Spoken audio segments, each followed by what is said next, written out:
ഇന്നും അതിതീവ്ര മഴയ്ക്ക് സാധ്യത. 4 ജില്ലകളിലെ വിദ്യാഭ്യാസ സ്ഥാപനങ്ങൾക്ക് അവധി. ട്രെയിൻ സർവീസിന് പല സ്ഥലത്തും റദ്ദാക്കിയിട്ടുണ്ട്. തിരുവനന്തപുരം: കേരളത്തിൽ അതിശക്തമായ മഴ തുടരുകയാണ്. 3 ജില്ലകളിൽ ഇന്ന് റെഡ് അലർട്ട്. കോഴിക്കോട്, വയനാട്, കണ്ണൂർ ജില്ലകളിലാണ് റെഡ് അലർട്ട്. തൃശൂർ, മലപ്പുറം, കാസർഗോഡ് ജില്ലകളിൽ ഓറഞ്ച് അലർട്ടും മറ്റ് ജില്ലകളിൽ യെല്ലോ അലർട്ടും പ്രഖ്യാപിച്ചിട്ടുണ്ട്. അതിശക്തമായ മഴ തുടരുന്ന സാഹചര്യത്തിൽ കണ്ണൂർ, വയനാട്, കോട്ടയം, കോഴിക്കോട് ജില്ലകളിലെ വിദ്യാഭ്യാസ സ്ഥാപനങ്ങൾക്ക് ഇന്ന് അവധി നൽകിയിട്ടുണ്ട്. ബംഗാൾ ഉൾക്കടലിന് മുകളിലായി ഇന്ന് മറ്റൊരു ന്യൂനമർദ്ദം കൂടി രൂപപ്പെടാൻ സാധ്യത ഉള്ളതിനാൽ കേരളത്തിൽ അടുത്ത 5 ദിവസം വ്യാപകമായ മഴയ്ക്ക് സാധ്യത ഉണ്ടെന്ന് കേന്ദ്ര കാലാവസ്ഥാ വകുപ്പിന്റെ മുന്നറിയിപ്പ്. കേരള ലക്ഷദ്വീപ് തീരങ്ങളിൽ മത്സ്യബന്ധനത്തിന് വിലക്കുണ്ട്.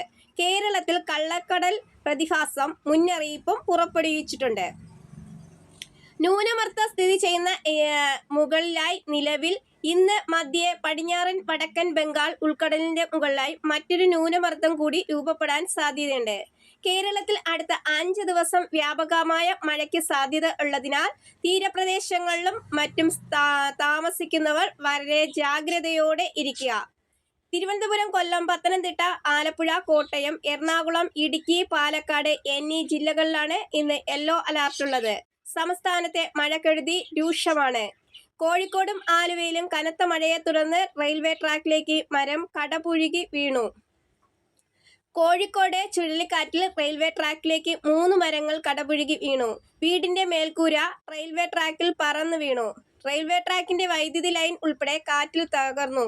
അപകടത്തെ തുടർന്ന് ട്രെയിൻ സർവീസുകൾ പലതും റദ്ദാക്കിയിട്ടുണ്ട്.